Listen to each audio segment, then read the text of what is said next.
नमस्कार. आपलं रविवार मीडियावर आपलं सर्वांचं हार्दिक स्वागत. आजच्या या भागात आपण भारतीय जनता पक्षाच्या वतीने येत्या विधानसभा निवडणुकीसाठी कुठल्या उमेदवाराच्या नावाची चर्चा आहे, कोण कोण उमेदवार इच्छुक आहे, या संदर्भातली सविस्तर चर्चा आपण करणार आहोत. भारतीय जनता पक्ष म्हणजे आपल्या केंद्र सरकारमध्ये आणि राज्यात सुद्धा सत्तेवर असलेला पक्ष. साहजिकच या सत्ताधारी पक्षाच्या वतीने निवडणूक लढवणाऱ्यांची संख्या देखील तितकीच इच्छुकांची जास्त आहे किंवा त्यांच्या नावांची चर्चा उमेदवारांमध्ये आणि मतदारांमध्ये, पक्षामध्ये, कार्यकर्त्यांमध्ये मोठ्या प्रमाणात आहे. कोण कोण असेल या चर्चेमध्ये आपण सुरुवात करूया. सगळ्यात पहिलं अग्रभागी नाव आहे ते पक्षाचे जिल्हाध्यक्ष श्री अमोल जावळे यांचं. श्री अमोल जावळे हे भारतीय जनता पक्षाचे माजी आमदार, माजी खासदार कैलासवासी हरिभाऊ जावळे यांचे सुपुत्र आहेत. जरी वडिलांच्या कार्याचा वारसा त्यांच्या मागे असला तरीही पक्षामध्ये प्रवेश केल्यापासून आणि जिल्हाध्यक्षपद मिळाल्यापासून त्यांनी स्वतःला पक्ष कामासाठी सक्रियपणे अर्पण करून घेतलं आहे किंवा त्यांनी अधिकाधिक वेळ देणं सुरू केलेलं आहे.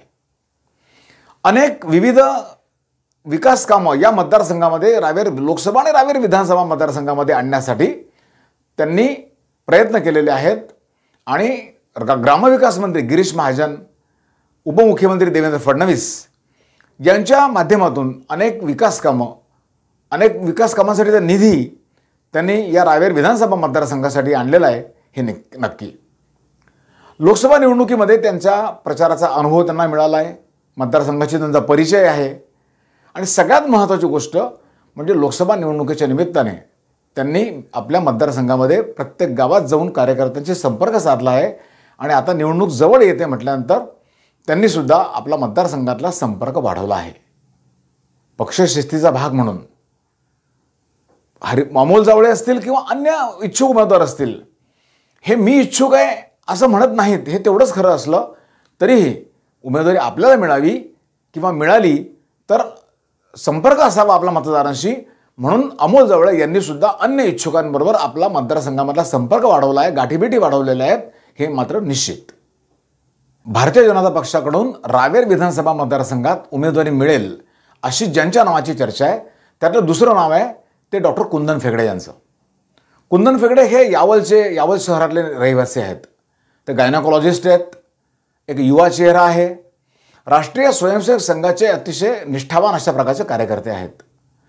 मागील विधानसभा निवडणुकीत आणि येत्या नुकत्याच संपलेल्या लोकसभा निवडणुकीत सुद्धा त्यांना उमेदवारी मिळेल असं त्यांच्या समर्थकांना वाटत होतं. त्या दृष्टीने त्यांनी गाठीभेटी पण सुरू केल्या होत्या, संपर्क पण त्यावेळा वाढवला होता. त्यावेळा नुकत्याच होत असलेल्या राम मंदिर प्रतिष्ठापनेच्या काळात त्यांनी देवेंद्र फडणवीस यांच्याच एका काम करणाऱ्या संस्थेच्या माध्यमातून त्यांनी राममूर्तींचं वाटप गावोगावी केलेलं होतं. त्या माध्यमातून गावातल्या लोकांशी, नागरिकांशी त्यांचा चांगला संपर्क झाला होता. आता सुद्धा निवडणूक समोर आहे आणि त्यांचा संपर्क तेवढाच जास्त वाढलेला आपल्याला दिसून येतो आहे. देवाभाऊकी पाठशाला नावाचा एक उपक्रम त्यांनी ग्रामीण भागामध्ये आणि विशेषतः आदिवासी भागात सुरू करून तिथल्या आदिवासी मुलांना कसं शिक्षण मिळेल या दृष्टिकोनातून प्रयत्न सुरू केलेले आहेत. दररोज नवीन गाव शोधून मतदारसंघातल्या तिथल्या लोकांच्या गाठीभेटी घेऊन ते संपर्क वाढवत आहेत. एक गोष्ट महत्त्वाची कुंदन फेगडे यांच्याबद्दल सांगितली पाहिजे की ते ग्रामस्थांना हे सांगतायत की पक्षाने मला उमेदवारी दिली तर मी तर लढणार आहेच पूर्ण ताकदीने, मात्र नाही दिली तरीसुद्धा ज्या कोणाला उमेदवारी मिळणार आहे त्याच्या मागे मी मनापासून उभा राहील, निष्ठेने उभा राहील, पक्षाचं काम करीन ही ग्वाही देताना मात्र ते विसरत नाही आहेत. कदाचित ही त्यांच्या जमेची बाजू ठरू शकते. एक युवा चेहरा, उत्साही चेहरा या निमित्ताने मतदारसंघात संपर्क वाढवतो आहे हे मात्र नक्की. फैजपूर या ऐतिहासिक शहराचे माजी नगराध्यक्ष असलेले पांडुरंग सराफ यांच्याही नावाची चर्चा भारतीय जनता पक्षाच्या कार्यकर्त्यांमध्ये आणि मतदारांमध्ये आहे. त्यांना उमेदवारी मिळावी यासाठी जरी थेट मागणी केलेली नसली तरीसुद्धा त्यांना उमेदवारी मिळावी अशी त्यांच्या समर्थकांची इच्छा आहे. पांडुरंग सराफ यांनी यावल, फैजपूर या पट्ट्यामध्ये शैक्षणिक संस्थांमध्ये आणि सहकारी संस्थांमध्ये खूप मोठं काम केलेलं आहे. त्यांचं त्या सहकारी संस्थांचं जाळच त्यांनी त्या भागात विणलेलं आहे आणि शैक्षणिक संस्थांमध्ये सुद्धा त्यांचं खूप चांगलं काम सध्याच्या काळात दिसून येत आहे. त्याचबरोबर रावेर आणि त्याच्या पूर्व भागात सध्या पांडुरंग सराफ यांनी भारतीय जनता पक्षाच्या जुन्या जाणत्या ज्येष्ठ कार्यकर्त्यांच्या भेटीगाठी पण सुरू केलेल्या आहेत. राजकारणातला अनुभव, धार्मिक क्षेत्रात सुद्धा त्यांना असलेली आवड आणि त्यांचा असलेला दांडगा जनसंपर्क हा सुद्धा त्यांना उमेदवारी मिळवून देईल अशी त्यांच्या समर्थकांना खात्री आहे आणि म्हणून ते सुद्धा आपला संपर्क अलीकडच्या काळामध्ये मतदारसंघामध्ये वाढवून आहेत.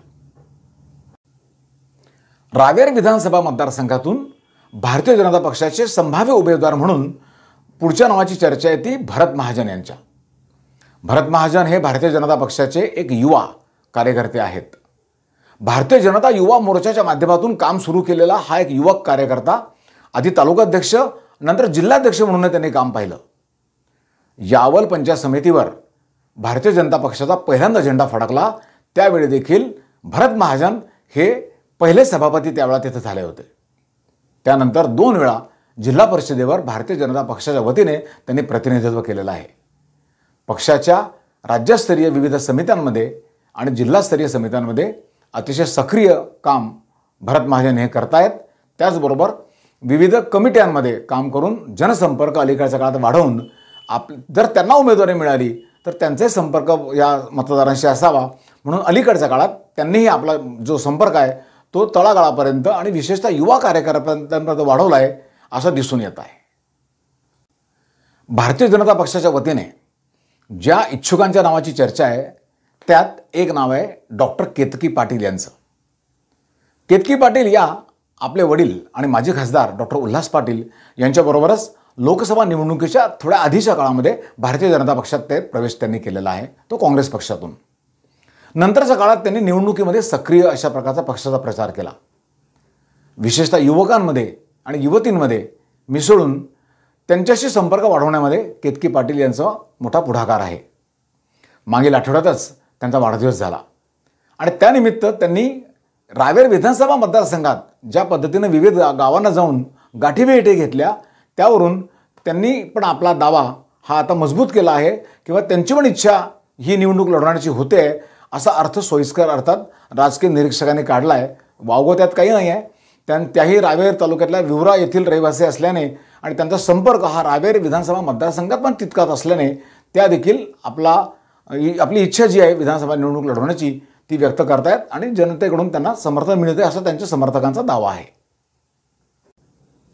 डॉक्टर केतकी पाटील यांच्यानंतर आणखी एक महिला उमेदवार रावेर विधानसभेची ही निवडणूक लढवायला इच्छुक असल्याची चर्चा भारतीय जनता पक्षाच्या कार्यकर्त्यांमध्ये आहे आणि ते नाव म्हणजे जिल्हा परिषदेच्या माजी अध्यक्षा रंजना पाटील यांचं. रावेर तालुक्यातल्या मोरगाव इथं राहणाऱ्या रंजना पाटील एका अतिशय सुसंस्कृत आणि धार्मिक कुटुंबातल्या सदस्य आहेत. त्यांचे पती प्रल्हाद पाटील हे भारतीय जनता पक्षाचे जिल्हा उपाध्यक्ष आहेत. पक्षाचे निष्ठावान कार्यकर्ते म्हणून त्यांची दोघांची ओळख आहे. जिल्हा परिषदेचे अध्यक्ष या नात्याने त्यांनी रावेर विधानसभा मतदारसंघात विविध गावांमध्ये जी काही विकास कामं केली आहेत त्या जोरावर त्यांचा रावेर विधानसभा मतदारसंघामध्ये संधी त्यांना मिळावी अशी त्यांची आणि त्यांच्या समर्थकांची इच्छा आहे. त्यांनी पण आपला संपर्क विविध कार्यक्रमाच्या निमित्ताने वाढवला आहे. नक्कीच त्यांना उमेदवारी मिळते किंवा नाही मिळते हे येणारा काळ ठरवेल. रावेर विधानसभा मतदारसंघाचा यापूर्वीचा जर इतिहास पाहिला तर कधी या मतदारसंघाने भारतीय जनता पक्षाला साथ दिली आहे तर कधी काँग्रेसला. बऱ्याच वेळा ही साथ आलटून पालटून दिलेली दिसते. असं असलं तरीसुद्धा म्हणजे मागचे आमदार काँग्रेसचे आहेत म्हणून येणारी टर्न ही भारतीय जनता पक्षाच्या उमेदवाराला सरळ सोपी जाईल हे मात्र चित्र तसं नाही आहे. काय होईल येणारा काळ सांगणार आहे. मात्र भारतीय जनता पक्षाला जसं इतक्या सगळ्या इच्छुक उमेदवारांमधून एक योग्य उमेदवार निवडताना जशी कसरत करावी लागणार आहे तसं दिलेले उमेदवार निवडून आणण्यासाठी सुद्धा या पक्षाला कसरत करावी लागणार आहे आणि अधिक संघटितरित्या या निवडणुकीला सामोरं जावं लागणार आहे हे मात्र निश्चित. कोणाला उमेदवारी मिळते ते स्पष्ट झाल्यानंतर आपण पुन्हा भेटूया. कसा वाटला आमचा हा भाग आजचा जरूर आपल्या प्रतिक्रिया आम्हाला कळवा. आपण आपलं रावेर मीडिया सबस्क्राईब केलं असेल तर त्याबद्दल धन्यवाद. केलं नसेल तर अशाच प्रकारच्या विश्वासार्ह आणि ताज्या बातम्यांसाठी आपलं रावेर मीडिया सबस्क्राईब करा. धन्यवाद.